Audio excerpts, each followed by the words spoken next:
Good morning, sir. This is my report in Activity 5, GD2. Let's start. So, the first topic na itatackle is keyframe and skeletal animation.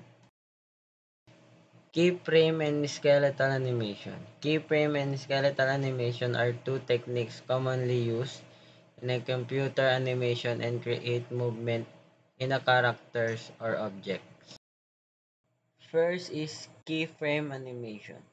Determining particular frames or keyframes in an animation sequence where an object or figure is in a particular location or has a particular quality known as keyframe animation.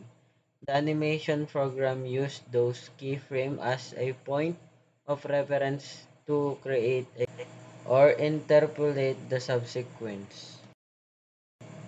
Next is skeletal animation, the process of building a framework of bone or joint inside a character model is called skeletal animation. Origin, every bone and joint in the character is connected to particular body segments or limbs.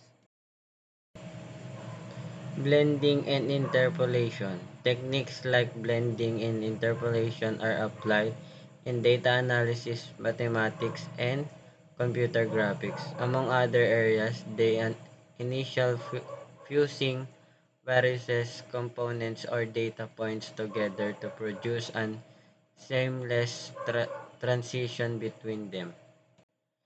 In computer graphics, blending typically refers to the process of combining two or more colors or image to produce a new color or image. This is commonly used in techniques like alpha blending, where transparency levels are used to mix colors or images together.